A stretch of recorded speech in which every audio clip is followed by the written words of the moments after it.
The light was too bright. A flat, sterile, fluorescent hum that seemed to press down on me, making the small room feel even smaller. The air was stale, smelling of old coffee and a faint, metallic tang I couldn't place. Across the metal table, Detective Miller watched me. He wasn't a big man, but his presence filled the space. He had a tired face, etched with lines that spoke of too many long nights and too many stories like mine. Or maybe not like mine. He slid a thin manila folder across the table. It stopped a few inches from my cuffed hands. I stared at the tab, which was blank. "Mr. Callahan," he said, his voice a low, even rumble that offered no comfort. "We have the DNA results." I just nodded, my throat too tight to form words. My mind was a fog, a chaotic swirl of flashing blue and red lights, the cold bite of steel on my wrists, the echoing slam of a cell door. None of it felt real. "We ran the scrapings from under the victim's fingernails," he continued, his eyes never leaving mine. There was a struggle. A desperate one. I waited. The silence stretched, pulled taut by the humming light above. "Can you explain," he said, leaning forward just slightly, "why your wife's DNA, Sarah Callahan's DNA, was found under the victim's fingernails?" The world tilted. The words didn't compute. Victim? Sarah's DNA? My brain felt like a machine with jammed gears, grinding and screeching but going nowhere. I shook my head, a small, helpless gesture. It was all I could manage.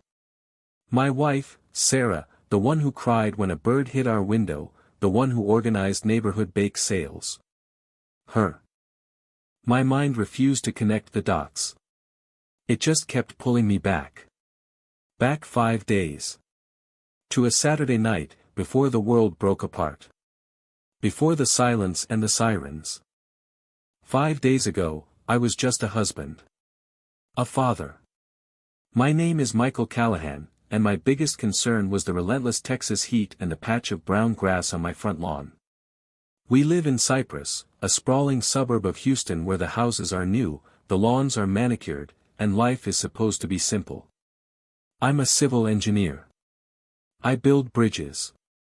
I deal in concrete and steel, in load-bearing capacities and stress tolerances. I believe in things you can measure, things you can prove. My wife, Sarah, used to believe in similar things. Or at least, our beliefs used to run on parallel tracks. We met in college, fell in love over late-night study sessions and cheap pizza. She was vibrant, funny, with a laugh that could fill a room and a pragmatic streak that I admired. We built a life together. A good life, I thought. We had our home, my steady job, and 3 beautiful kids, Liam, who was 8 and obsessed with space, little Chloe, our 4-year-old tornado of energy, and in the middle, 6-year-old Caleb. Caleb was the pivot point. The place where our parallel tracks began to diverge, violently. He has eczema. That sounds mild, a simple skin condition. But it wasn't. For Caleb, it was a constant, tormenting itch. The skin around his ankles was a raw, angry landscape of red, flaky patches that would weep and bleed from his near-constant scratching, especially at night. We tried everything. Dermatologists, allergists, steroid creams, oatmeal baths, elimination diets. Some things worked for a little while, then the itch would return, angrier than before. Seeing my son in constant discomfort was a quiet, grinding kind of pain. For Sarah, it was a personal failure, a wound in the heart of her motherhood. And that's where the Abundant Life Fellowship came in. We'd always been a church-going family, but in a quiet, Sunday morning, traditional sort of way. The church I grew up in had wooden pews, stained glass windows, and a choir that sang hymns that were 100 years old. It was calm. It was predictable. Abundant Life was none of those things. It was a megachurch, housed in a building that looked more like a corporate campus or a concert arena than a place of worship. Thousands of people flocked there every weekend. Sarah had started going about a year ago, dragged along by a friend. At first, I was happy for her. She seemed energized, like she'd found a community. But soon, her involvement deepened. It became her entire world. The services weren't just services, they were experiences. The music wasn't a choir, it was a full-on rock band with stage lights and smoke machines. And the pastor, a man named John Davies, was a master showman. He was handsome, charismatic, with a smile that was too white and a message that was addictively simple: if you have enough faith, God will grant you any miracle you ask for. Health, wealth, happiness, it was all just a prayer away. I found it all unsettling. The sheer, overwhelming emotion of the place felt manufactured. But it made Sarah happy. Or so I thought. Then she got pulled into the faith-healing movement within the church. It was her answer to Caleb's suffering. If doctors and medicine had failed, then God was the only option left. She started praying over Caleb's ankles every night, anointing them with oil, speaking in hushed, urgent tones. I went along with it because I didn't know what else to do. I loved my wife, and I wanted her to have hope. My hope, however, was starting to fray. Her faith was becoming a fever. She saw signs and spiritual battles everywhere. A fender bender wasn't an accident, it was a spiritual attack. A promotion I missed at work wasn't about office politics, it was a test of our family's faith. And Caleb's eczema wasn't a medical condition, it was a demon that needed to be cast out. Which brought us to that Saturday night. Abundant Life was hosting a 2-night healing and miracle crusade with a special guest evangelist from out of state. Sarah had been talking about it for weeks. She was convinced this was it. This was where Caleb would be healed. The air inside the main sanctuary was thick and heavy, charged with the collective expectation of 5,000 people. The music was deafening, a pulsing, rhythmic beat that vibrated in my chest. People all around us had their hands in the air, their eyes closed, some with tears streaming down their faces. Sarah was one of them. She stood beside me, swaying to the music, her hand gripping mine tightly. Her face, illuminated by the shifting purple and blue stage lights, was a mask of pure, desperate devotion. I looked at Caleb, sandwiched between us. He was just looking around, his eyes wide with a mix of awe and confusion at the spectacle. I felt like a complete outsider, an atheist at the Vatican. I just stood there, trying to look supportive, my mind calculating the structural integrity of the massive lighting rig hanging over our heads. After 2 hours of music and impassioned preaching, the main event began. The evangelist, a man with a booming voice and a slick suit, called for the sick to come forward. "Come and claim your miracle," he shouted, his voice echoing through the vast space. "The Spirit is moving here tonight. I feel a spirit of healing." A wave of people surged towards the stage. People in wheelchairs, people with walkers, parents carrying listless children. It was a sea of human suffering, all moving towards this one man, this one promise. Sarah started to pull Caleb forward, but I held her back gently. "Let's just watch for a bit," I whispered. "It's too crowded." She gave me a sharp, disappointed look but relented. We watched as the evangelist laid his hands on people. They would shudder, cry out, and often fall backwards into the arms of catchers, who stood ready to prevent them from hitting the floor. He spoke in what they called tongues, a rapid, unintelligible stream of sounds that was then interpreted by another pastor as a divine message. To me, it was deeply, profoundly strange. It felt like an invasion of these people's rawest vulnerabilities. The service finally ended around 10 o'clock. As we shuffled out with the massive crowd, my shoulders ached with tension. Caleb was half asleep on his feet, and I carried him as we navigated the packed lobby. "Did you feel it, Mike?" Sarah asked, her eyes shining. She was practically vibrating with leftover energy from the service. "The power in that room? It was incredible." "It was a lot," I said, choosing my words carefully. We finally made it to the parking garage, a vast concrete structure that was now a chaotic mess of people and cars. Once we got the kids buckled into their car seats in the back of our SUV, Sarah turned to me. "I'm bringing Caleb back tomorrow night," she said. It wasn't a question. It was a declaration. He needs to be up there. He needs to receive his healing.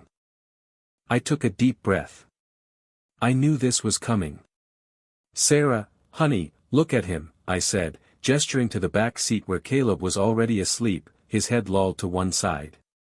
"It's 10:30. The event went on for hours. He's exhausted. It's for his own good," she insisted, her voice hardening. "And look at this place," I continued, my voice low and reasonable. "It's packed. Half the people here are coughing and sniffling. They're here because they're sick. It's the last place we should be bringing him, exposing him to God knows what." Sarah went silent. It was a specific kind of silence I was beginning to dread. It wasn't peaceful. It was cold. A wall of ice slid down between us. She stared out the windshield for a long moment, her jaw tight. Then, with a chillingly quiet voice, she pointed towards a family walking past our car. They were speaking a language I didn't recognize, looking weary but determined. "See those people?" she said, her voice dripping with meaning. "They came all the way from Indonesia. Look at how far their faith brought them. All the way from the other side of the world for a touch from God." The implication was clear, "And you won't even drive across town." I didn't take the bait. I was tired. I didn't want to fight. I just wanted to go home. So I shrugged, a fatal mistake. "Wow," I said, trying to sound interested. "I wonder where they're staying, coming from that far." She didn't answer. She just turned her head and stared out her side window, presenting me with the rigid line of her shoulder. The silence in the car was no longer just a lack of sound. It was a living thing. Heavy, suffocating, and filled with the promise of the storm to come. I put the car in drive and began the slow crawl out of the parking garage, already dreading the moment we hit the open road.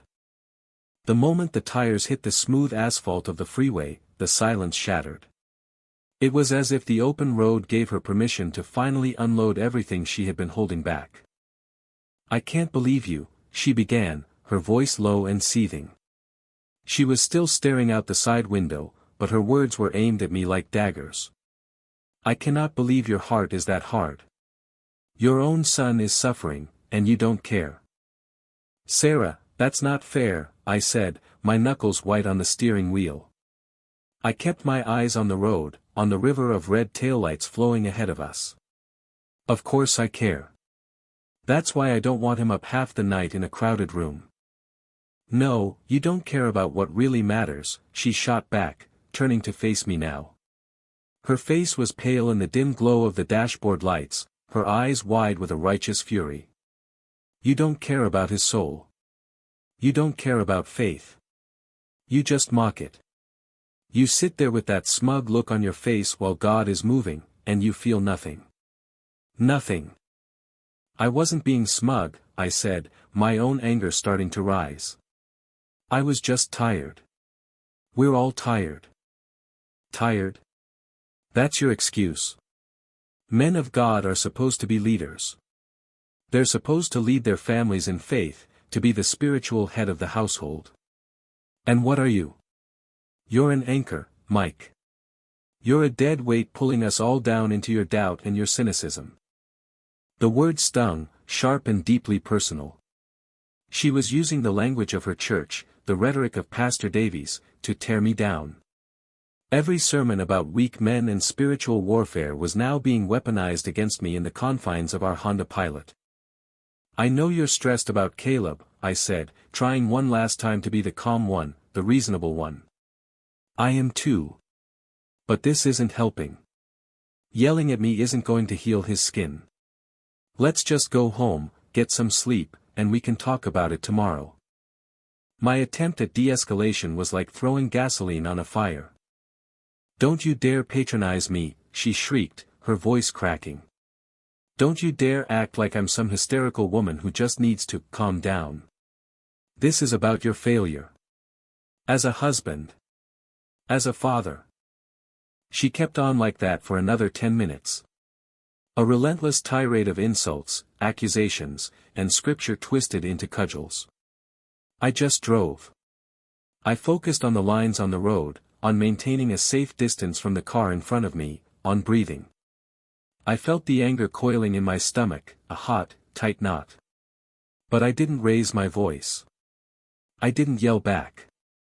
Years of dealing with her escalating anger had taught me that my silence was often the only thing that could eventually drain her rage of its fuel. Finally, she ran out of steam.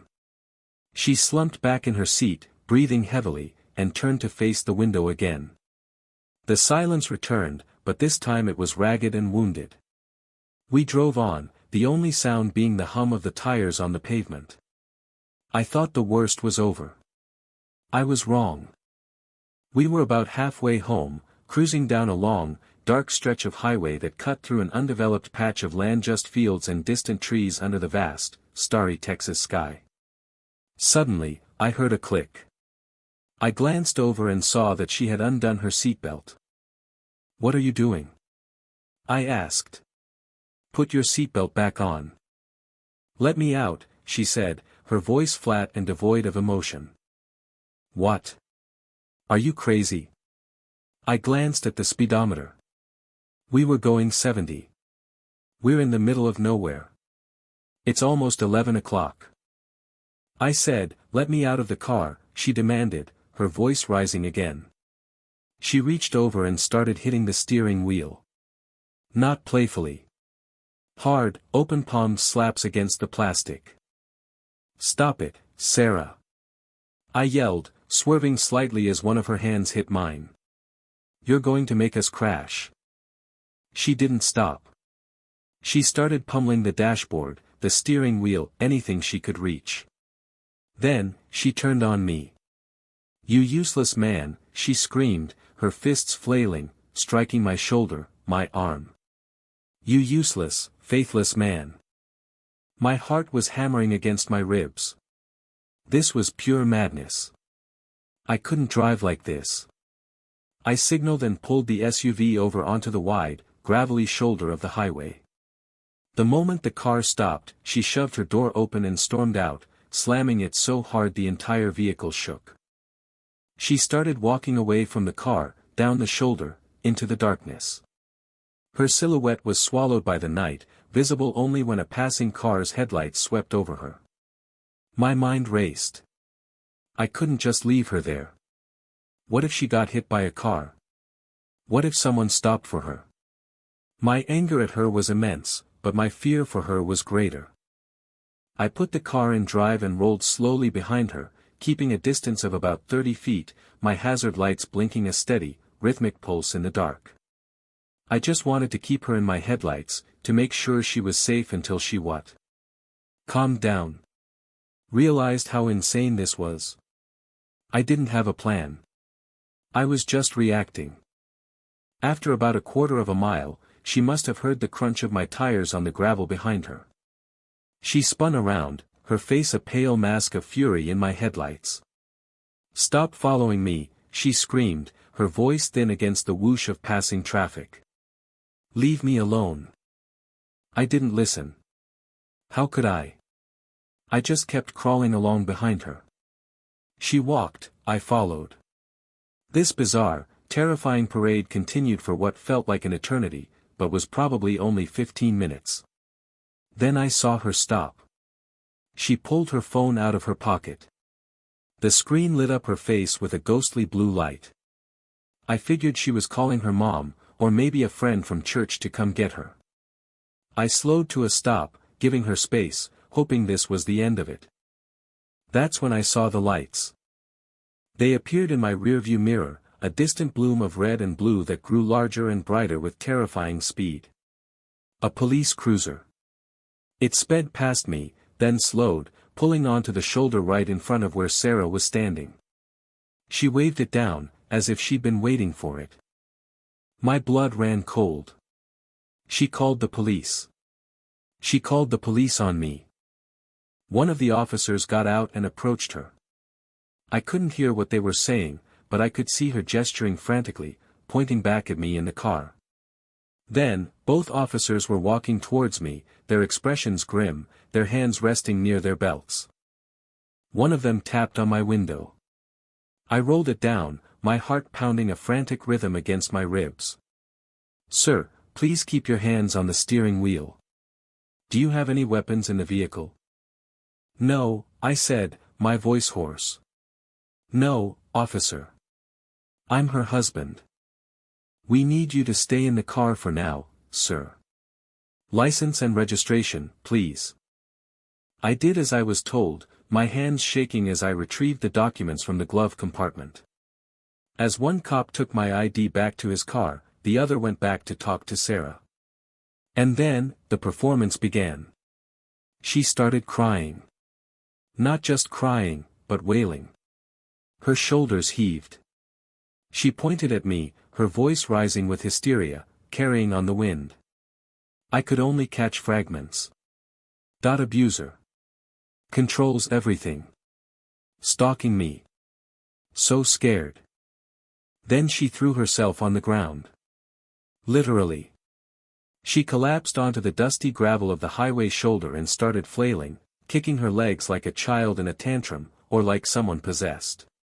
It was the most bizarre, horrifying thing I had ever seen. The cop who had been with her stayed, trying to calm her down, while his partner came back to my car. He looked at me, a flicker of something pity, maybe in his eyes. "Sir, I need you to step out of the vehicle." "This is a misunderstanding," I said, my voice pleading. "We had an argument. I was just making sure she was safe." "I understand, sir. Just step out for me." I got out, my hands raised to show I meant no harm. He gestured for me to turn around. "I'm really sorry about this, buddy," he muttered as the cold steel of the handcuffs clicked around my wrists. "Standard procedure. Just to be safe." I was in shock. Pure, unadulterated shock. They were arresting me. Me. What for? I managed to choke out. "Just sit tight on the bumper for a minute," he instructed, guiding me to the back of my own SUV. He radioed something in while his partner helped a now sobbing Sarah to her feet and guided her to the back of their patrol car. Another police car arrived minutes later, a sergeant. He spoke with the first two officers, then with Sarah, who sat in the back of the cruiser, her face tear-streaked and dirty. I just sat on the bumper, cuffed, watching my life unravel under the cold, flashing lights. Finally, the sergeant came over to me. He was older, with a thick mustache and a no-nonsense expression. He read me my rights.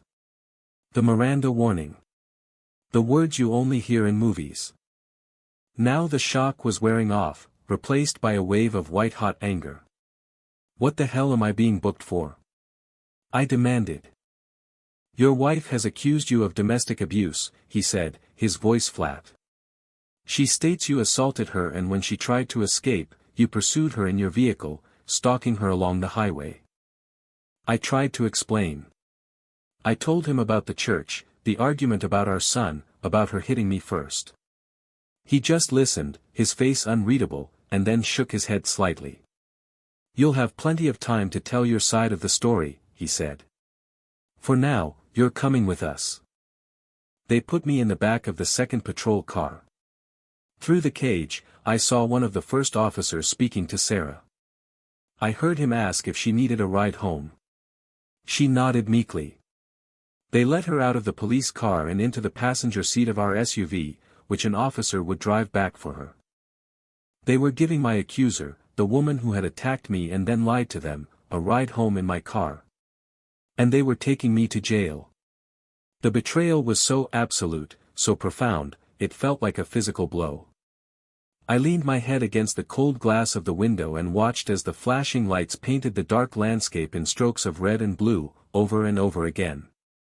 The night in jail was a blur of surreal humiliation. The processing, the fingerprinting, the mugshot. The echoing clang of the cell door locking me in was a sound I know I'll never forget. It was the sound of a line being crossed, a point of no return. I shared a small, concrete cell with a man who was passed out from drinking and smelled like a brewery floor. I didn't sleep. I just sat on the thin, plastic-covered mattress, my mind replaying the night's events in a torturous loop. Sarah's face, contorted with rage. Her fists hitting me. Her fabricated, hysterical performance on the side of the road. And the cold, indifferent click of the handcuffs. Every time I closed my eyes, I saw the flashing lights. By the time they let me out the next morning, I felt like a ghost. The world seemed muted, distant. A duty sergeant, a weary-looking man who seemed to have seen it all, explained that the initial charges were being reviewed. He told me an investigating officer would be in touch to look into the conflicting stories. He gave me a slip of paper with the address of the impound lot where they had towed my SUV. I grunted my thanks, my voice a dry rasp. The first thing I did was turn on my phone. It exploded with notifications. A dozen missed calls and a flood of frantic texts from my parents. They had been watching the kids for us that night, a rare date night for me and Sarah that had turned into this nightmare. Apparently, Sarah had gotten home close to 1 a.m., driven by a police officer, looking disheveled, crying, and unable to give them a coherent explanation for where I was. All she'd managed to say was that there had been an incident. I called my mom immediately. Mike. Oh, thank God. Where are you? Are you okay? Her voice, thick with worry, nearly broke me. I leaned against the wall of the police station, the morning sun feeling unnaturally hot on my skin, and I told her everything. The argument. Sarah getting out of the car. The 911 call. The arrest. There was a long silence on the other end of the line. Oh, Michael, she finally said, her voice filled with a disbelief that mirrored my own. I don't know what to say. There's nothing to say, I said, my own voice flat and dead. Is Dad there? Are the kids okay? Your father is right here. We're ready to do whatever you need. We'll help you with a lawyer, anything, she said, her tone firming up. And the kids are fine. They're at school now. They don't know anything. They just thought it was a special treat to have a sleepover with Grandma and Grandpa. A wave of relief washed over me, a tiny island in an ocean of misery. At least they were shielded from this. Thanks, Mom. I have to go get my car. I'll be home later. The process of getting my car from the impound lot was another layer of indignity. The fees were astronomical. I paid them with a credit card, feeling the weight of every dollar. As I finally got back into my own driver's seat, the car felt tainted. This was where it happened. I could almost feel the ghost of her anger in the passenger seat beside me. I drove home on autopilot, my mind a complete blank. I was running on fumes, a hollowed-out shell of the man I was 24 hours ago. When I walked through the front door, the house was quiet. Too quiet. Then she appeared at the top of the stairs. Sarah. She looked awful. Her eyes were red-rimmed and puffy, her hair was a mess, and she was still wearing the same clothes from last night, now rumpled and stained with dirt from the side of the road. She just stood there, watching me, her face a complicated mess of what looked like shame, fear, and exhaustion. I didn't say a word. I walked past the stairs and into the kitchen, my body moving with a leaden weight. I opened the fridge and stared blankly at its contents, not really seeing anything. I heard her bare feet on the hardwood floor behind me. She followed me as I grabbed a bottle of water, followed me as I made my way to the master bedroom to shower. She just hovered in the doorway, a silent, pathetic shadow. The silence was thick with everything that had happened, with all the words that had been screamed and all the lies that had been told.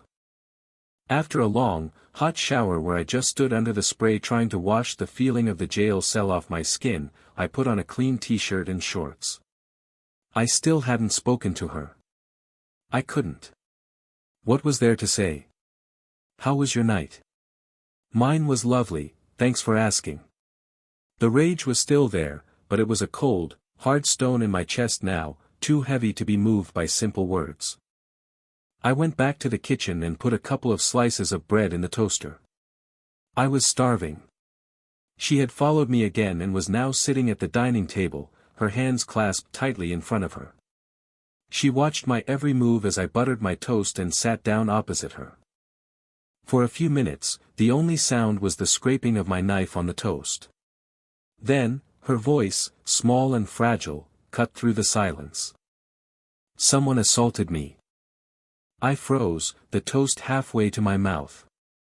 I slowly lowered it back to the plate. I looked at her. Her expression was earnest, pleading. She was waiting for a reaction. She was waiting for the old Mike. The Mike who, before last night, would have been out of his chair in a second, wrapping her in his arms, his heart breaking for her. The Mike who would have been consumed with rage at whoever had hurt her, who would have demanded to know every detail, who would have promised to make it right. But that Mike had died somewhere on the side of Highway 290. He died in the back of a police car. He died on a concrete slab in a holding cell. The man sitting here now was someone else. Someone colder. Someone who had been betrayed in the most profound way imaginable. My first thought wasn't concern. It was suspicion. Another lie? Another performance? Is this how you're going to try and fix this? By creating a new drama, a new crisis to distract from the one you caused? The cynicism was instant, a reflex. It was a poison she had injected directly into my heart. I just stared at her, my face a blank mask. I took a bite of my toast. Chewed. Swallowed. Finally, I asked, my voice utterly devoid of emotion, "Who was it?" She shook her head, a tear finally escaping and tracing a path through the grime on her cheek. I don't know. It was dark. She looked at me, her lower lip trembling. "Why don't you seem to care? Don't you care that I was hurt?" I looked her straight in the eye. The cold stone in my chest seemed to speak for me. "I don't know, Sarah," I said, my voice quiet but brutal. "Should I care?" The question hung in the air between us, ugly and sharp. Her face crumpled. It was a cruel thing to say, and a part of me, a deep, buried part, felt a flicker of guilt. But it was overwhelmed by the towering inferno of my anger and hurt. I pushed my chair back, leaving my half-eaten breakfast on the table. I walked out of the dining room, her soft, wounded sob following me. I went to our bedroom, the one place that had always been our sanctuary, and collapsed onto the bed. I didn't care that it was morning. I just closed my eyes, seeking the oblivion of sleep, but all I could see were the flashing lights. The next few days were a tense, silent war. I moved into the guest room. We lived like ghosts in the same house, navigating around each other, our silence punctuated only by the necessary, clipped exchanges about the kids. "Liam has soccer practice at 6. Chloe needs her lunch packed." We were teammates in the logistics of parenting, but the husband and wife were gone. My parents were my rock. My dad, David, a retired accountant who believed in order and process, helped me find a lawyer. "You need to protect yourself, son," he said, his face grim. "This isn't just an argument anymore." He was right. I met with Jessica Riley, a lawyer whose office was in a sleek downtown building that felt a world away from the emotional chaos of my life. She was sharp, no nonsense, and she didn't sugarcoat anything. "A domestic abuse accusation is serious, Mike," she explained, leaning back in her leather chair. "Even if she recants, which she might, the state can still choose to pursue charges. Right now, you are the suspect in a criminal investigation. We need to be proactive." Her words sent a chill down my spine. This wasn't going to just go away. A few days later, I got the call I was dreading. Detective Miller. He wanted me to come down to the station to give a formal statement. Jessica insisted on coming with me. We sat in the same small, sterile room as before. This time, I wasn't in handcuffs. This time, I had my lawyer. I told him everything, from the beginning. I talked about Sarah's deepening obsession with faith healing, the pressure she felt over Caleb's eczema, the argument, her erratic behavior. I was calm, factual, just laying out the timeline as I remembered it. Jessica would occasionally interject with a clarifying question, her presence a steadying force. Miller listened patiently, taking notes. He was hard to read, his expression giving nothing away. When I was finished, he leaned forward. "Mr. Callahan," he said. "Your wife also gave a statement. She maintains that after she left the vehicle, she was walking along the road when she was attacked." "And what about me?" I asked. "Does she still maintain that I was the one who abused her?" "Her story is confusing," Miller admitted. "She's not being clear about the timeline. But she is adamant that an assault took place that night. She has bruises on her arms and a cut on her forehead that she claims she sustained during this attack. The cut on her forehead is from when she threw herself on the ground in front of your officers," I said, my voice rising despite myself. "The bruises are probably from that too, or from when she was hitting me and the dashboard. This is a fabrication, detective. A way to get out of the trouble she's in for filing a false police report." "We're looking into all possibilities," Miller said noncommittally. "We have officers canvassing the area where she said this happened. It's a pretty deserted stretch of road. No houses, no businesses. No security cameras." After the interview, Jessica and I walked out into the glaring Houston sun. "How did it go?" I asked. "You did well," she said. "You were consistent and credible. But he's right. Her story is the wild card here. If she's lying, she's creating a mess. If she's telling the truth," she trailed off, leaving the implication hanging in the air. "If she was telling the truth, then some monster was out there. And my wife, the woman who had just tried to ruin my life, had been his victim. How was I supposed to feel about that?" The thought was a tangled knot of conflicting emotions I couldn't even begin to unravel. Sarah, meanwhile, was falling apart. She would call me, even though we were in the same house, and leave long, rambling voicemails. Sometimes she was crying, begging me to believe her, to come back to our room. "I know you're mad, Mike," she'd sob into the phone. I was angry and I said horrible things. I was wrong to call the police. But I'm telling you the truth about what happened after. Please, you have to believe me. Other times, her messages were angry, accusing me of abandoning her when she needed me most. It was emotional whiplash. I didn't answer her calls. I couldn't. I was still living in the wreckage she had created, and now she wanted me to help her build a new narrative on top of the ruins. I just couldn't do it. My trust was a shattered vase, and all the glue in the world couldn't put the pieces back together again. Then, about a week after that night, everything changed. I was at my parents' house, picking up the kids. My phone rang. It was Jessica. Her voice was different. The usual brisk, professional tone was replaced with something urgent. "Mike, are you sitting down?" "I'm in my car," I said, my stomach tightening. "What's wrong?" "The police just called me. As your legal counsel, they're giving us a professional courtesy heads-up before the news breaks." She took a breath. "They found someone." "Found someone? Who?" "The guy who attacked Sarah." A jolt of adrenaline shot through me. "No, Mike," she said, her voice grim. "They found a man who was attacked. In an alleyway, not far from where Sarah was walking that night. He's been in the hospital, unidentified, listed as a John Doe.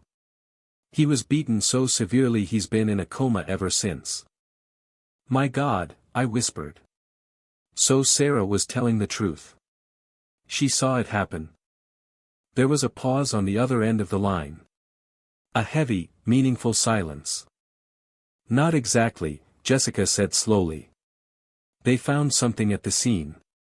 When they were processing his belongings, they found a piece of evidence wedged in the band of his watch. An earring. I didn't understand. An earring? So.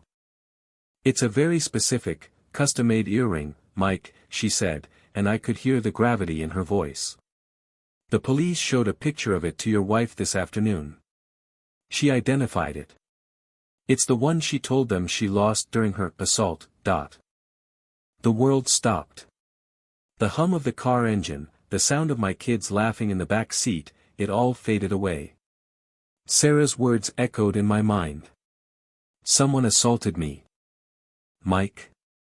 Jessica's voice broke through the fog. Are you there? Yeah, I breathed. I'm here. Her story just changed, Jessica said, her voice low and serious. Dramatically. She wasn't a witness, Mike.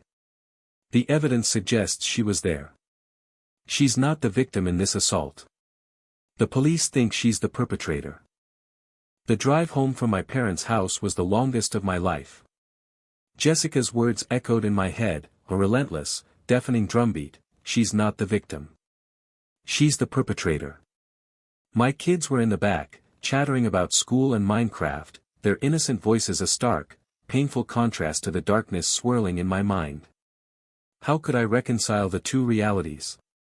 The mother they adored, the woman who kissed their scraped knees and read them bedtime stories, was now the primary suspect in a brutal assault. I felt a dizzying sense of vertigo, as if the ground beneath me had dissolved. Everything I thought I knew was wrong. I had been so certain she was lying about the assault, that it was a desperate, manipulative tactic. The thought that she might have been telling a twisted version of the truth where she was the aggressor had never once entered the realm of possibility. It was too monstrous, too alien. It didn't fit with any version of Sarah I had ever known, not even the angry, unhinged woman in the car. When I got home, the house was silent. I found her in the living room, sitting on the sofa, staring at the blank television screen. She looked smaller than I'd ever seen her, swallowed by the oversized cushions. She didn't turn when I came in. The police were here, she said, her voice a hollow whisper. I know, I replied, my own voice sounding distant, foreign. I didn't sit down. I just stood in the archway, feeling like an intruder in my own home. My lawyer called me. She finally turned to look at me. Her eyes were wide, bottomless pits of terror. They think I did it, Mike.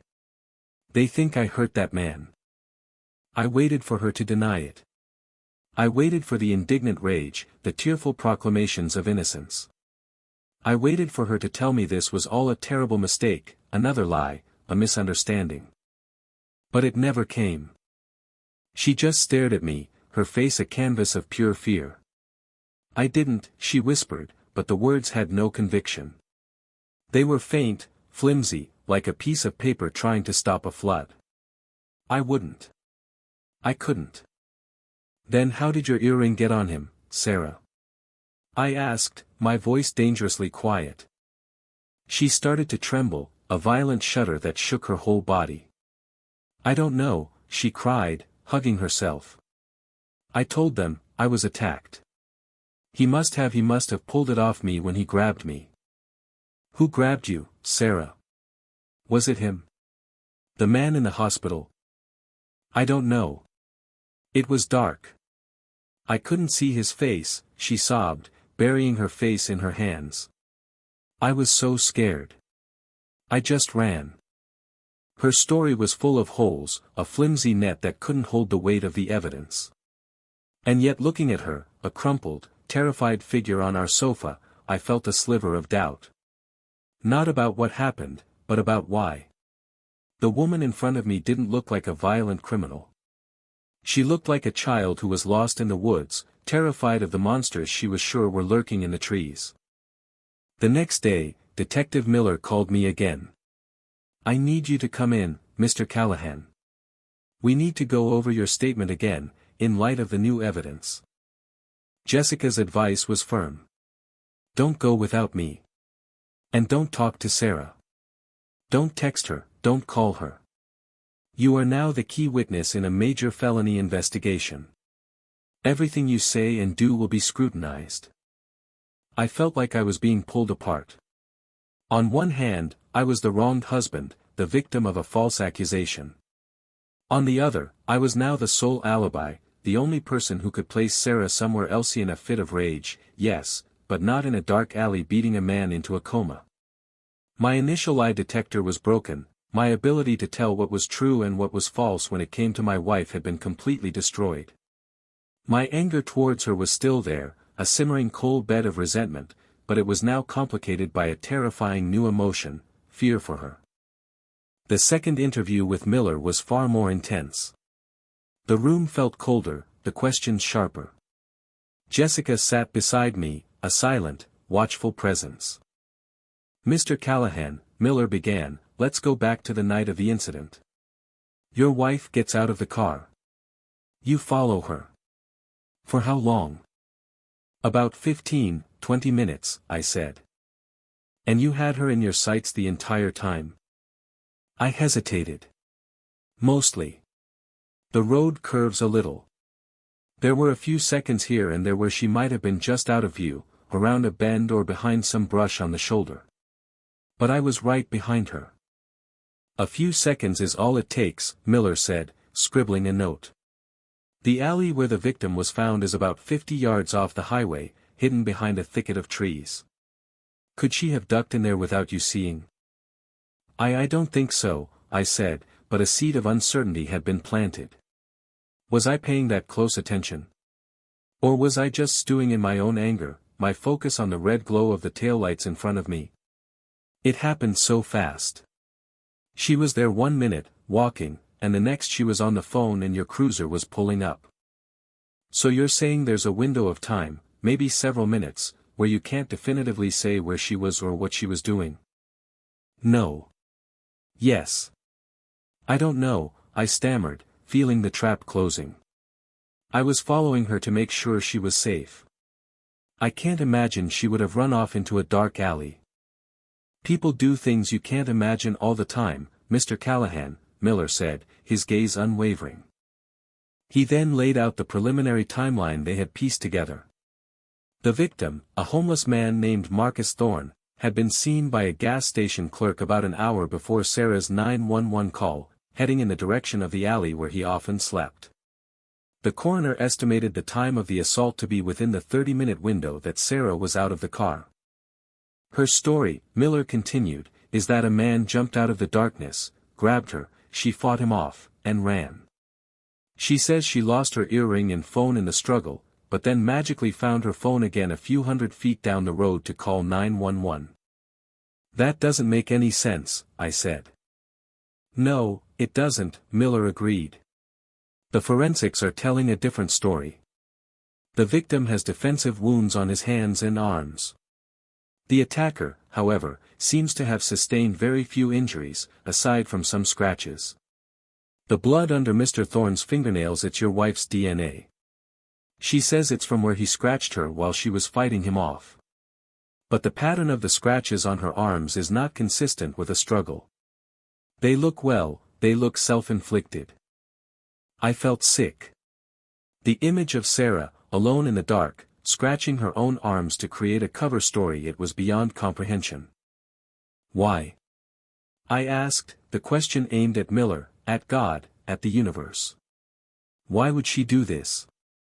Miller leaned back in his chair, his expression softening for the first time into something that looked like professional weariness. Right now, we have two theories. The first is that something happened in that alley. A confrontation. Maybe he said something, or she thought he was a threat, and she overreacted. Massively. The second theory is that you're involved. The blood drained from my face. What? That's insane. Jessica put a calming hand on my arm. Detective, she said, her voice firm. My client has been nothing but cooperative. He was the one who was falsely arrested based on your suspect's claims. I understand that, Counselor, Miller said. But we have to look at all the angles. A husband and wife have a violent argument. The wife is found miles from home. A man is found beaten nearby.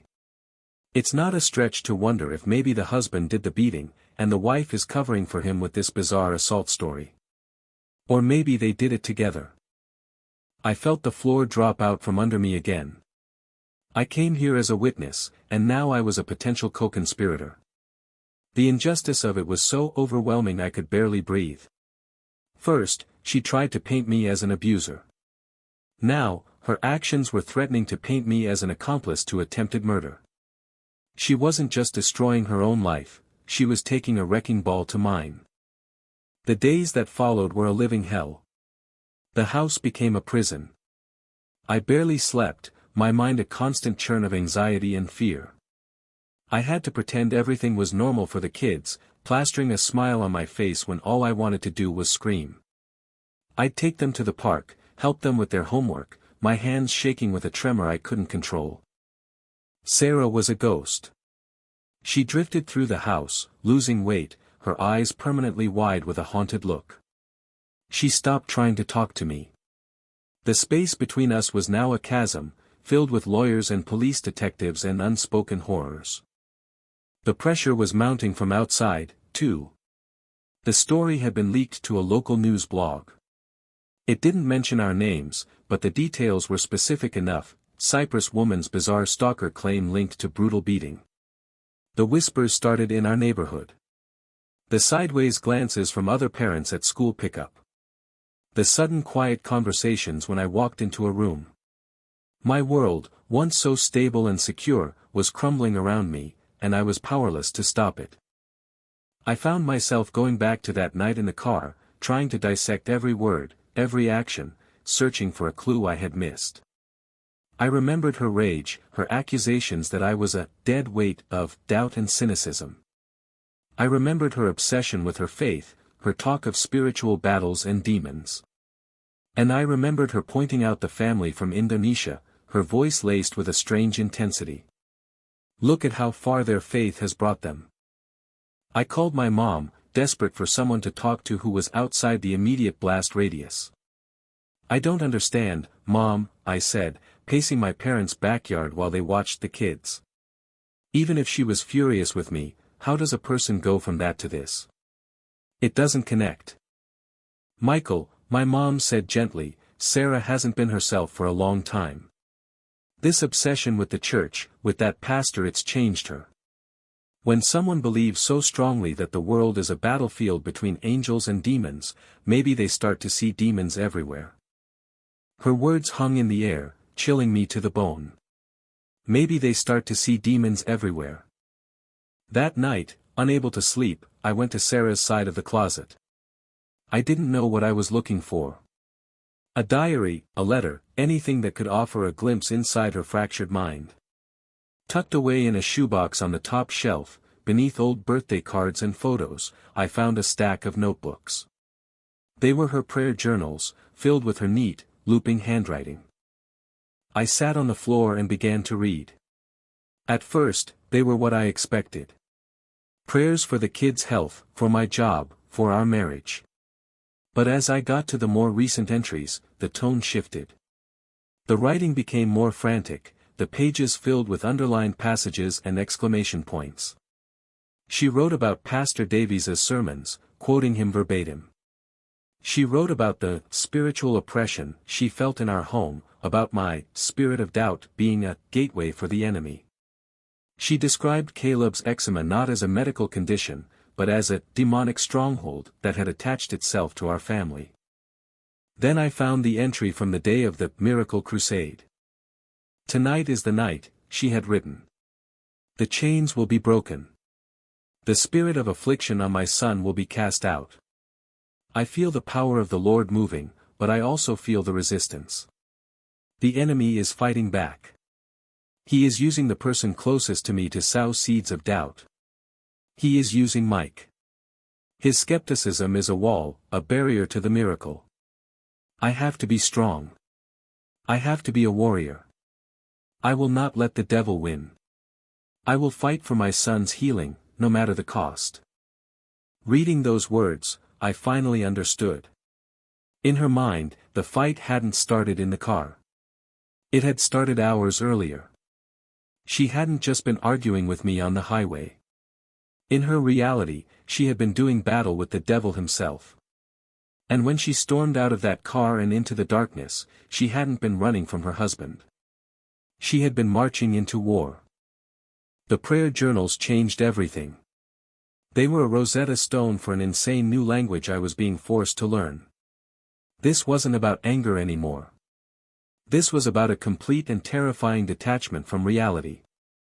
Her words on the page were not those of a manipulative liar, they were the words of a zealot, a soldier in a holy war that only she could see. The enemy wasn't me, not really. I was just a vessel, a tool being used by a darker force. The thought was both terrifying and, in a strange way, clarifying. It didn't excuse what she'd done, but it provided a context that was even more chilling than simple malice. I knew I had to do something. I couldn't let this continue. I couldn't let her, or us, be defined by the narrative Detective Miller was building, a narrative of a simple, sordid crime of passion. The truth was infinitely more complex and bizarre. I felt an overwhelming, desperate need to understand what had truly happened in the seconds or minutes I'd lost sight of her on that dark road. My first instinct was to show the journals to Jessica, my lawyer. But as I sat in my car outside her downtown office building, the notebooks on the passenger seat beside me, I hesitated. This was Sarah's soul laid bare. Her most private, delusional thoughts. Handing them over felt like a betrayal of a different kind. It would be irrefutable proof for the prosecution that her mental state was unstable, something that could be spun to portray her as dangerously unpredictable. Jessica's job was to protect me, not her. For a moment, sitting there in the cool air conditioning of my car, I felt utterly alone, trapped between a legal system that demanded simple answers and a truth that was anything but. I decided to hold on to them, for now. There was one person I needed to talk to first. The architect of this new reality of Sarah's. Pastor John Davies. I drove to the Abundant Life Fellowship campus on a weekday afternoon. Without the weekend crowds, the massive complex was eerily quiet. The enormous parking lot was mostly empty. The building that had felt like a rock concert venue now just felt like a large, sterile convention center. I found Pastor Davies in his office, a spacious room with a floor-to-ceiling window overlooking a man-made lake. He was exactly as he appeared on stage, handsome, immaculately dressed in expensive-looking casual wear, with a warm, welcoming smile that didn't quite reach his eyes. "Michael. It's good to see you, brother," he said, rising from behind a large mahogany desk to shake my hand. His grip was firm, practiced. "I've been praying for you and Sarah. I heard you were going through a difficult time." The casual understatement of it all, the smooth, pastoral tone, ignited a spark of anger in me. "A difficult time?" I repeated, my voice tight. "Pastor, my wife is about to be arrested for attempted murder, and the police think I might be her accomplice. I'd say it's a little more than difficult. His smile faltered for a fraction of a second. "The Lord tests us in mysterious ways," he said, gesturing for me to sit in one of the plush leather chairs opposite his desk. "But our faith is a shield. I have no doubt that Sarah's faith will see her through this trial." "That's what I came to talk to you about," I said, leaning forward. "Her faith. I read her journals, Pastor. I've read what you've been preaching. This talk of demonic strongholds, spiritual warfare, casting out demons, you have her believing she's in a literal war." He steepled his fingers, his expression becoming serious, concerned. "The spiritual battle is very real, Michael. The Bible tells us we do not wrestle against flesh and blood, but against principalities, against powers, against the rulers of the darkness of this world. But Sarah is wrestling against flesh and blood," I said, my voice rising. "There is a man lying in a hospital bed, and she put him there. Don't you see the connection? You load people's heads with this rhetoric, you tell them they're warriors for God, and you don't take any responsibility when they go out and actually start a war. He held up a hand, his demeanor calm and unflappable. It was the same calming gesture he used on stage to quiet a crowd of thousands. Michael, I can hear the anger and fear in your voice. It's understandable. But you can't blame the Word of God for the actions of a person who is under immense stress. Sarah has been carrying a heavy burden for your son, Caleb. It's a mother's heart. Sometimes, that pain can cause people to act in ways they normally wouldn't. He was so smooth, so polished. He had an answer for everything. He was completely insulated from the consequences of his own words. He was selling a powerful, intoxicating product, and he refused to be held liable for how his customers used it. I was getting nowhere. I left his office feeling more frustrated than when I arrived. He was a brick wall of self-assured piety. Talking to him was like trying to argue with a television set. As I walked through the empty lobby, a woman was arranging pamphlets on a welcome desk. She looked familiar. I recognized her from one of the volunteer teams. She gave me a polite, sympathetic smile. "I'm so sorry to hear about what you and Sarah are going through," she said quietly. "We're all praying for you." "Thank you," I said, about to walk away. But then an idea, born of sheer desperation, took hold. "You know Sarah well, don't you?" "We're in the same prayer group," she confirmed. "She's a wonderful woman. So full of faith." "Her faith is very intense," I said, choosing my word carefully. "This idea of spiritual warfare, for instance. She takes it very seriously." The woman nodded enthusiastically. "Oh, absolutely. Pastor Davies has really opened our eyes to the reality of the spiritual realm. Just last month, we had a special session on identifying demonic influence. It was powerful. My heart started beating faster. A session? What kind of session? It was about recognizing the signs of the enemy at work in our daily lives, she explained, her eyes shining with zeal. How demons can manifest. Not just in our thoughts, but in the physical world. Sometimes through people. What kind of people? I pressed, trying to keep my voice even. Well, you know, she lowered her voice conspiratorially, people who are lost. People living in darkness. The homeless, addicts. Pastor Davies says they are often open vessels for demonic spirits because they have rejected the light of the Lord. The world swam. I had to steady myself against the desk. Open vessels for demonic spirits. The phrase hit me with the force of a physical blow. A homeless man. Marcus Thorne. "Thank you," I managed to say, my throat dry. "That's very helpful." I practically ran to my car, my mind racing. It was all clicking into place, a horrible, sickening puzzle. Sarah, her mind saturated with this poison, her heart breaking for her son, her rage at a fever pitch from our argument. She gets out of the car, marching into the night, a self-proclaimed warrior of God. She sees a homeless man in the shadows of an alley. And she doesn't see a person. She sees a demon. An open vessel for the very darkness she believed was attacking her family. She wasn't covering for an assault. She was confessing to a righteous exorcism. Her statement to me, "Someone assaulted me," it wasn't a lie. In her shattered reality, it was the absolute truth. She had been assaulted. By a demon. And she had fought back. I had to tell Jessica. I drove straight to her office, no longer caring about the consequences. I burst in, probably looking like a madman, and laid the prayer journals on her desk. I told her everything. About Pastor Davies, about the woman in the lobby, about the church teaching that the homeless were open vessels. Jessica listened to the entire story without interruption, her expression growing more and more grave. When I was finished, she was silent for a long time, tapping a pen on her legal pad. "This is not a defense, Mike," she said finally, her voice pragmatic. "This is a motive. A bizarre, insane motive, but it's a motive. It explains the why. So what does this mean? I asked, my voice trembling.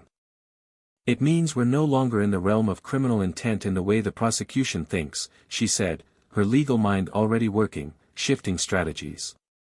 This isn't a case of a woman who lost her temper.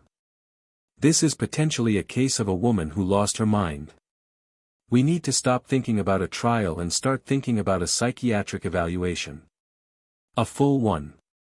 Immediately. The relief I felt was so profound it almost brought me to my knees. It was the first glimmer of a path forward that wasn't a dead end. But it was followed by a wave of crushing sadness. My wife, the woman I loved, was so mentally unwell that our best-case scenario was to prove she was legally insane at the time of the attack. The next 2 weeks were a whirlwind of legal and medical appointments. Jessica filed a motion for a court-ordered psychiatric evaluation for Sarah, citing the evidence from her journals and the church's teachings. The prosecution fought it, of course, arguing it was a stall tactic. But the judge, a stern older woman who seemed intrigued by the strangeness of the case, granted the motion. Sarah was moved from the county jail to a secure psychiatric facility for observation. I wasn't allowed to see her. The kids were staying with my parents full-time now. My house was empty, silent, a museum of a life that no longer existed.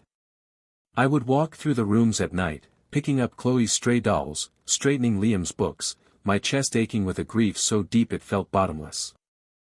Then came the final, brutal piece of the puzzle. Detective Miller called Jessica. Marcus Thorne, the man in the hospital, had woken up from his coma. He couldn't speak yet due to his injuries, but he was lucid. When they showed him a photo lineup, he couldn't identify his attacker. He kept shaking his head. But when they showed him a single photo of Sarah, his eyes filled with terror. He began to gasp, his heart rate monitor spiking erratically. He frantically pointed at the picture, his breath rasping. It was a positive identification. There was no more doubt. The final act was about to begin.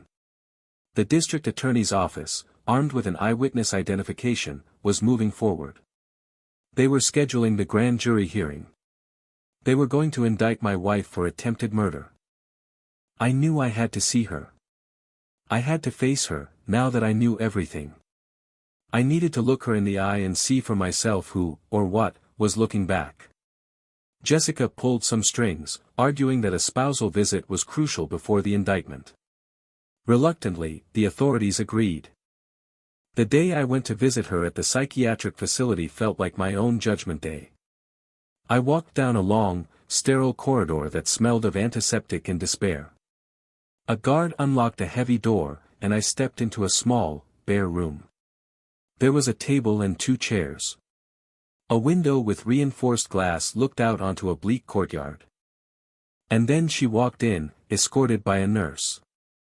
She was wearing a gray sweatsuit, her hair was limp, and her eyes were hollow. The fire, the zeal, the anger, it was all gone.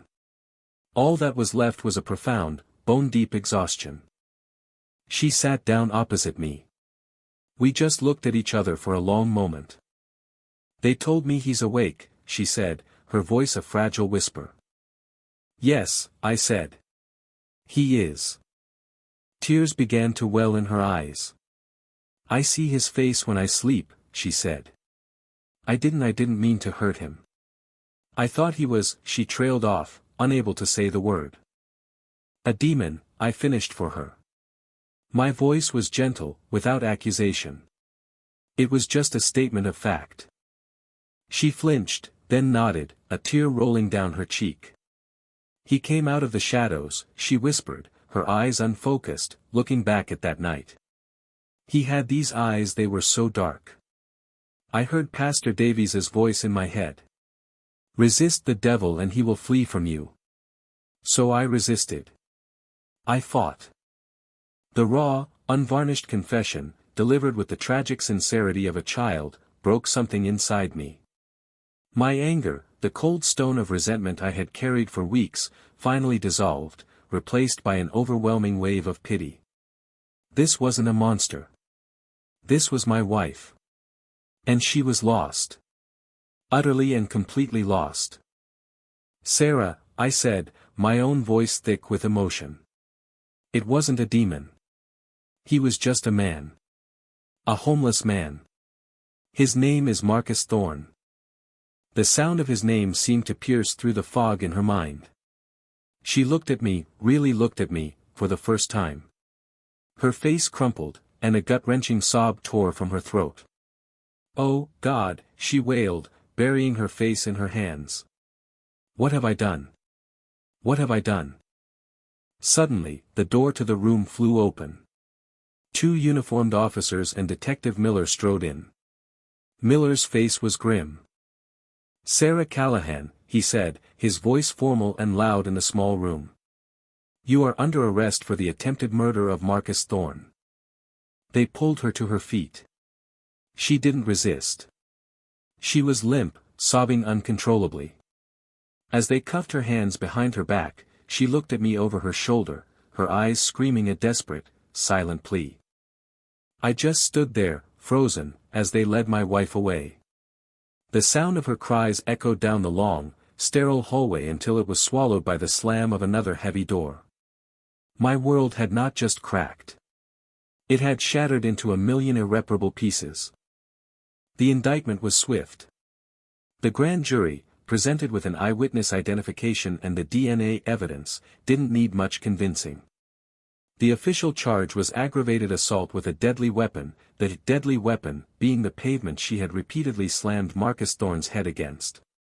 The attempted murder charge was held in reserve, pending the victim's long-term prognosis. Attempted murder sounded cleaner, more direct. Aggravated assault felt somehow grittier, more brutal, more descriptive of the sheer physical violence that had occurred. My life became a series of tense meetings in Jessica's office. The prosecution offered a plea deal, plead guilty to the aggravated assault, and they would recommend a sentence of 15 years. 15 years.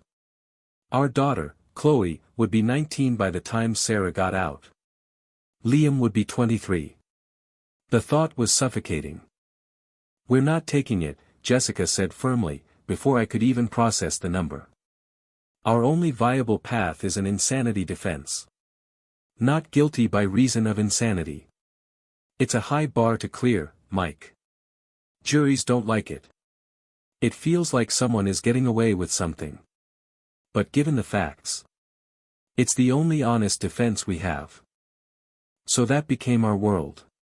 A world of psychiatric evaluations, depositions, and legal strategy. I was deposed for hours by the prosecuting attorney, a sharp, ambitious young man who clearly saw this case as a stepping stone. He grilled me about our marriage, about the argument in the car, about every angry word Sarah had ever said. He tried to paint a picture of a violent, unstable woman who finally snapped, and a weak husband who was now trying to help her evade justice with a convenient mental health excuse. I just stuck to the truth, the whole bizarre, unbelievable truth. I talked about the church, the journals, the open vessels comment. I felt like I was describing a plot from a horror movie, not my own life. The kids were the fragile, innocent center of this swirling vortex. Living with my parents gave them a bubble of stability, of normalcy. My mom and dad were saints. They handled the school runs, the homework, the bedtime stories, creating a routine that was as close to normal as possible. But the questions were starting. "When is mommy coming home?" Chloe would ask, her big, brown eyes searching my face for an answer I didn't have. "Mommy's sick right now, sweetie," I would say, the lie tasting like ash in my mouth. "She's in a special hospital to get better." Liam, being older, was more perceptive. He didn't ask direct questions. Instead, he grew quiet, more withdrawn. I'd find him staring into space, a worried frown on his 8-year-old face. He knew something was deeply wrong. The weight of my deception, the necessity of it, was a constant, crushing burden. How would I ever tell them the full truth? When they were old enough to understand, what would they think of their mother? What would they think of me for staying, for defending her? I visited Sarah at the psychiatric facility whenever I was allowed. She was heavily medicated now. The frantic, zealous energy was gone, replaced by a slow, sedated calm. Sometimes, we would talk. She'd ask about the kids, and I'd show her pictures on my phone. Her eyes would fill with a deep, mournful sadness. She'd cry silently, the tears dripping onto the gray fabric of her sweatsuit. Other times, she was lost in the fog of her medication and the trauma of her own actions. She'd talk about that night in confusing, fragmented sentences. The air was buzzing, she'd say. Like electricity. I felt so strong. I felt chosen. It was during one of these visits that I had my final, brief encounter with Pastor John Davies. He was there, in the visitor's lobby, presumably to offer spiritual counsel to another member of his flock. He saw me and approached, his face a mask of pious concern. "Michael," he said, his voice low and solemn. "I've been trying to visit Sarah, but the facility won't allow it. They're citing legal reasons. I just want her to know her church family is here for her." I looked at this man, this architect of my family's destruction, and I felt nothing but a cold, empty rage. The charisma that had once captivated thousands now seemed hollow, grotesque. "She has what she needs," I said, my voice flat. "Lawyers and doctors. Not you." "Son, I know you're angry," he said, placing a hand on my shoulder. "But you cannot turn your back on God in this time of trial." I shrugged his hand off my shoulder as if it were a spider.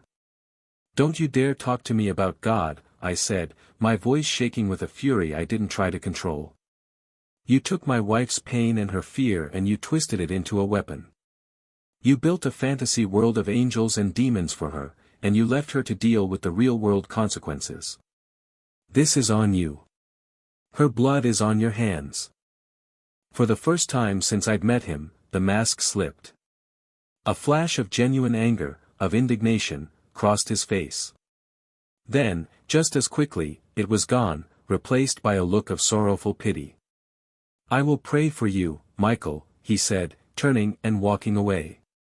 "I'll pray that God softens your heart." Watching him walk away, so confident, so untouchable, I felt a profound sense of helplessness. He would never face any consequences. He would stand on his stage the next Sunday and preach his sermons, and his followers would see him as a martyr, attacked by a grieving, angry husband. He was completely unaccountable. The trial date was set. The weeks leading up to it were a blur of preparation. Jessica prepped me for my testimony. "The jury needs to see you as a credible, sympathetic husband, not an apologist for a violent criminal," she instructed. "They need to believe your version of Sarah, the one before all this. They need to understand the change." The trial itself was a public crucifixion. The courtroom was packed. Local news crews camped outside. Our private nightmare was now a spectator sport. I sat behind the defense table, next to Jessica. Sarah was a few feet away from me, looking small and fragile in a conservative dress my mother had bought for her. She looked like a stranger. The prosecution laid out its case with brutal efficiency. They showed the crime scene photos. The photos of Marcus Thorne's injuries. The photo of Sarah's earring, sitting in an evidence bag. They put the arresting officers on the stand, who described Sarah's hysterical, but ultimately false claims about being stalked. The climax of the prosecution's case was Marcus Thorne himself. He had been released from the hospital and was undergoing extensive rehabilitation. He walked to the witness stand slowly, with a pronounced limp. One side of his face was still slack from nerve damage. His voice, when he spoke, was a hoarse, painful whisper. He told the court he remembered very little. He remembered seeking shelter in the alley. He remembered a woman appearing out of the darkness, yelling something he couldn't understand. "She looked crazy," he rasped. "Her eyes, they were wild." He remembered the first blow, and then nothing. The prosecutor asked him one final question. "Mr. Thorne, do do you see the woman who attacked you in this courtroom today? He slowly raised a trembling hand and pointed directly at Sarah. Her, he whispered. It was her. A wave of murmurs went through the courtroom. Sarah flinched as if she'd been struck. She shrank down in her chair, making herself smaller, trying to disappear. I felt a surge of nausea. This was it. The high-water mark of the prosecution's case. How could we possibly fight back against such a powerful, sympathetic victim? Then it was our turn. Jessica's strategy was to build a picture of Sarah's mind, brick by brick. She called the woman from the church, who reluctantly testified about the sessions on demonic influence and the teachings about the homeless. She called a religious studies expert who explained the psychological power of charismatic leaders and high-intensity religious groups. And then she called me. Walking to the witness stand was like walking to my own execution. I swore the oath, my hand on a Bible, feeling the crushing weight of the irony. I sat down, facing the jury, a panel of 12 ordinary people who held my family's future in their hands. Jessica led me through our story. The happy beginning. The birth of our children. The struggles with Caleb's eczema. The change in Sarah after she joined the church. I kept my voice steady, my emotions in check. I told them about the argument in the car. I told them about her journals. Then the prosecutor began his cross-examination. He came at me like a bulldog. Mr. Callahan, you love your wife, don't you? Yes, I said. And you'd do anything to protect her, wouldn't you? I'd do anything to protect my family. Including lying for her. Objection, Jessica said, rising. Counsel is badgering the witness. Sustained, the judge said. Rephrase, Mr. Davies. He paced in front of me. Mr. Callahan, isn't it true that you and your wife had a violent argument? That you were angry with her? We had an argument. I was angry, yes. Angry enough to what, Mr. Callahan? Angry enough to hurt someone? Perhaps you saw Mr. Thorne in that alley, and in a fit of rage, you attacked him, and your wife, out of some misguided loyalty, has concocted this whole demonic possession story to cover for you. Objection. Jessica was on her feet again. There is not a shred of evidence to support this fantasy. Sustained, the judge snapped, glaring at the prosecutor. One more stunt like that, counsel, and you'll be in contempt. He backed off, but the damage was done. The seed had been planted in the jury's mind.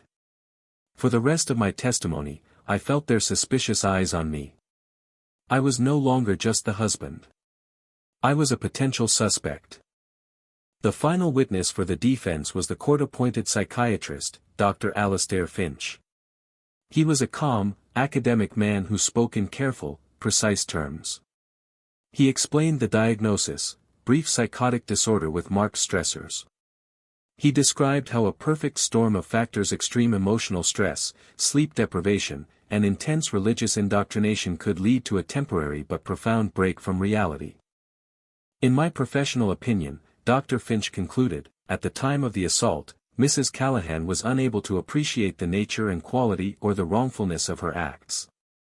She was, in clinical terms, operating under a powerful delusion. The prosecution's cross-examination was savage. They tried to portray Dr. Finch as a hired gun, a psychobabble expert trying to create an excuse for simple, brutal violence. But he remained unflappable, sticking to his diagnosis, explaining the clinical basis for his conclusions over and over. And then, it was over. The lawyers gave their closing arguments. The prosecutor painted Sarah as a violent, manipulative woman who was now trying to hide behind a convenient diagnosis. Jessica, in her closing, painted a tragic picture of a loving mother who had been consumed by a toxic ideology, a woman who needed treatment, not prison. The judge gave the jury their instructions, and they filed out. The wait was agony. Hours turned into a full day. Then another. We sat in a small conference room near the courtroom, the silence thick with unspoken fear. Every time the bailiff's footsteps sounded in the hall, my heart would leap into my throat. On the afternoon of the second day, the call came. The jury had reached a verdict. We were herded back into the courtroom. The air was electric. I couldn't breathe. I didn't dare look at Sarah. I just stared straight ahead at the jury as they filed back into the box. I tried to read their faces, but they were impassive, unreadable masks. "Has the jury reached a verdict?" the judge asked. The foreman, a middle-aged man in a cheap suit, stood up. He held a piece of paper in his trembling hand. "We have, Your Honor. On the charge of aggravated assault with a deadly weapon, how do you find the defendant, Sarah Callahan?" The world stopped. Time seemed to stretch and distort. The foreman cleared his throat. And then he spoke the words that would define the rest of our lives. "We find the defendant," the foreman said, his voice echoing in the dead silence of the courtroom, "not guilty by reason of insanity." The words hit me like a physical force, knocking the air from my lungs. A collective gasp went through the gallery. I saw the prosecutor's shoulders slump in defeat.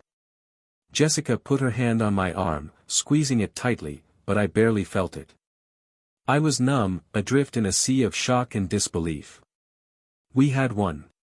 It was the best possible outcome, the one we had desperately fought for. But it didn't feel like a victory. There were no winners in this room. I finally turned to look at Sarah. She was just staring at the foreman, her face blank. I don't think she had processed the words. She looked like she was still waiting for the verdict, trapped in the moment before her fate was decided. The bailiffs moved towards her, but their movements were different now. They were not taking her to prison. The judge banged his gavel. "Order," he commanded, as the room erupted into a cacophony of whispers and reporters rushing for the doors. He thanked the jury for their service and then addressed Sarah directly. "Mrs. Callahan, pursuant to the verdict, you are hereby committed to the custody of the State Department of Health Services. You will be transferred to the North Texas State Hospital for evaluation and treatment. You will remain there until such time as this court deems you are no longer a danger to yourself or others." And just like that, it was over. She wasn't a criminal, she was a patient. She wasn't being punished, she was being treated. It was the most merciful outcome, but the finality of it was devastating. She was still gone. She was just going to a different kind of prison, one with doctors instead of guards. I didn't get to speak to her. She was escorted out through a side door, her expression still distant, still lost. I was mobbed by reporters as Jessica and my parents hustled me out of the courthouse. I didn't say anything, just kept my head down, the flashing cameras like a barrage of silent explosions. The aftermath was a strange, hollow existence. The legal battle was over, but the war for my family's future had just begun. The verdict was a public declaration that my wife was, for lack of a better word, crazy. Our name was now synonymous with this bizarre, tragic case. In our small corner of the world, we were infamous. Some people in the community were compassionate. I'd get sympathetic nods at the grocery store, or a quiet, "I'm thinking of you," from a neighbor. But there were others who saw the verdict as a miscarriage of justice. They were the ones who followed the tough-on-crime ethos, who believed Sarah had simply gotten away with it. I saw their comments online, under the news articles. "What a joke. Rich people get away with anything. She should be rotting in jail." They saw a monster, and I understood why. I had seen that monster myself, for a time. The hardest part was trying to rebuild a life for the kids. My parents were my saviors. They suggested I sell the house in Cyprus. "There are too many ghosts there, son," my father said, and he was right. Every room held a memory, tainted by the events of the last few months. The dining table where she'd made her first claim. The bedroom where I'd found her journals. The front door she'd walked out of for the last time. So I sold it. We moved into a smaller, rented house closer to my parents. It was a fresh start, a neutral ground. The kids adapted with the incredible resilience that only children possess. They were happy to be closer to their grandparents. Their world had shrunk to a small, safe circle consisting of me, my parents, and their school. For now, it was enough. I started taking them to see a child psychologist. I didn't know how to talk to them about what had happened, and I knew I couldn't keep lying forever. Dr. Anya Sharma was a kind, gentle woman who helped me find the words. We started with the basics. Mommy's mind got sick, I explained to Liam one afternoon, my heart pounding with fear. Like when you get a bad fever, but it was in her head. It made her confused, and she did something that hurt someone. So she's in a special hospital with doctors who are helping her mind get better. He listened silently, his young face serious. Is she mad at us? He asked, a question so innocent and pure it shattered my heart. No, buddy, I said, pulling him into a hug. Never. She loves you more than anything in the world. She's just sick. It felt like a fragile truce with the truth, but it was a start. My visits to see Sarah at the state hospital were surreal. It was a sprawling, old facility, a place of profound sadness. The patients shuffled down the hallways with vacant eyes. The air smelled of floor wax and quiet desperation. Sarah's treatment began in earnest. A combination of heavy-duty antipsychotic medication and intensive therapy. For the first few months, she was barely lucid. The drugs wrapped her in a thick, numbing fog. Our visits were short and stilted. We'd sit in a sterile common room, making small talk about the weather and what the kids were doing, the vast, unspoken tragedy sitting between us like a third person at the table. But slowly, painstakingly, I began to see glimpses of the woman I had married. The medication was adjusted, the fog began to lift. One day, I came to visit and found her reading a novel. It was the first time I'd seen her focus on anything besides the four walls of her room. It's a mystery, she said, her voice clearer than it had been in months. I'm trying to figure out who did it. The irony was so thick I could have choked on it, but I just smiled. Any suspects? A few, she said, a faint smile touching her own lips. It was the first time I'd seen her smile in almost a year. She started talking more in her therapy sessions. Her doctor would give me brief, sanitized updates. She was beginning to process the events of that night, not as a demonic battle, but as a psychotic break. She was starting to grapple with the reality of what she had done, and the guilt was immense. She asked about the victim today, her doctor told me over the phone. She asked for his name. She cried for 2 hours after I told her. It was a sign of healing, he explained. A sign that her empathy was returning, that the wall of delusion was finally crumbling. It was a necessary, agonizing step on a very long road. One afternoon, I was visiting, and we were sitting in the dreary courtyard, the Texas sun beating down on us. Mike, she said, her voice quiet but firm. I want to apologize. I looked at her. For what, Sarah? All of it, she said, her eyes filling with tears. For what I said in the car. For calling the police. For everything. I know my mind was sick, the doctors tell me that every day. But I still did those things. I still said those words. I destroyed our family. I destroyed you. I didn't know what to say. The apology was something I thought I'd needed to hear, a validation of the pain I'd gone through. But hearing it now, from this broken, remorseful woman, it just felt sad. I was so angry at you for so long, I admitted, my own voice thick with emotion. I hated you. But I don't anymore. I don't know what I feel. I understand, she whispered, wiping a tear from her cheek. How could you? But I need you to know. I'm sorry. And I need to ask you to do something for me. Anything, I said. She took a deep breath. I want you to write to him. To Marcus Thorne. I'm not allowed to, but you are. I want you to tell him I am sorry. That I pray for him every day. And I want you to ask him if there's anything he needs. Anything I can do.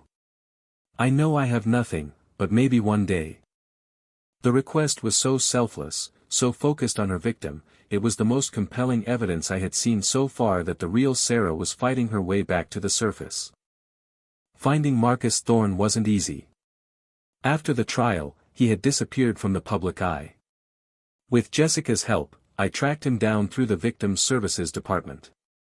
He was living in a small, subsidized apartment, still undergoing physical therapy, unable to work. The state was providing for his basic needs, but it was a sparse existence. I wrote the letter. I poured out everything. I told him about Sarah, her illness, her delusions. I didn't make excuses for her actions, but I tried to provide an explanation. I conveyed her profound, all-consuming remorse. And I told him that she wanted to know if there was anything she could do for him. I sealed the envelope, my hands shaking, and sent it off, having no idea if I would ever get a response. Weeks went by. I continued my visits with Sarah. We started talking about the future, in vague, hesitant terms. Her doctors were cautiously optimistic. With continued treatment and medication, they believed she could one day be stable enough to petition the court for a conditional release into a less restrictive outpatient program. It was a distant hope, years away, but it was a light at the end of a very long, dark tunnel. Then one day, a letter arrived at my house. The return address was unfamiliar. It was postmarked from a town just south of Houston. I opened it. The handwriting was shaky, labored. It was from Marcus Thorne. Dear Mr. Callahan, it began. I received your letter. It took me a long time to decide if I should write back. A part of me is still very angry. Your wife, she took a lot from me. My health. My ability to work. She took my sense of safety in the world. My heart sank. I knew this was coming. I deserved it. Sarah deserved it. But I was a homeless man, the letter continued. And I've seen my share of crazy. I've seen people lost to drugs, to drink, to voices in their heads. I don't understand what happened to your wife.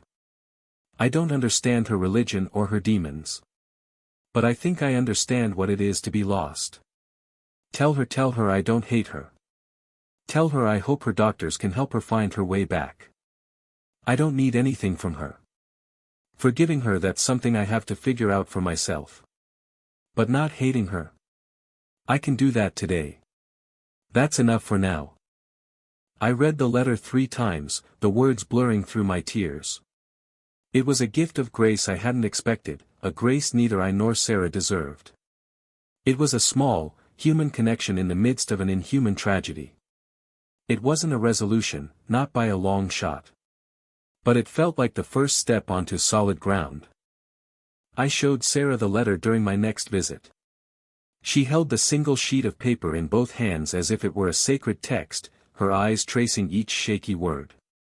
She read it once, then read it again, her shoulders trembling. The tears that fell onto the page were not tears of guilt or self-pity, but of something else, something I could only describe as profound, astonished gratitude. He's a better person than I am, she whispered, her voice choked with emotion. After everything I did to him, he found it in his heart to write this. Maybe he just understands what it's like to be lost, I said, echoing his own words. That letter became a turning point for her. It was as if this act of forgiveness from the man she had harmed gave her permission to start forgiving herself. Her progress in therapy accelerated. She began to engage more, to confront the ugliest parts of her illness and her actions with a newfound clarity and courage. She started taking classes offered at the facility, learning about mental health, about coping mechanisms, about the science behind the chemical imbalances in her brain. She was replacing the dogma of Pastor Davies with the language of recovery. Life for me and the kids settled into a new kind of normal. A quiet, predictable rhythm. Work, school, soccer practice, my parents' house for Sunday dinner. I was a single father in every practical sense. It was exhausting, but it was also healing. In the simple, daily acts of making lunches, checking homework, and reading bedtime stories, I was rebuilding my own sense of purpose. My world was no longer defined by courtrooms and psych evaluations, but by the small, essential needs of my children. One day, about 2 years after the trial, Jessica called me. "The hospital's review board is recommending Sarah for the next phase," she said. "They believe she's stable enough for a step-down facility. It's a group home, basically. More freedom, but still structured, with mandatory therapy and supervision. We'll have to petition the court, but with the board's recommendation, the judge is very likely to approve it." The news sent a jolt of both hope and terror through me. It was the next logical step, but it made the future terrifyingly real.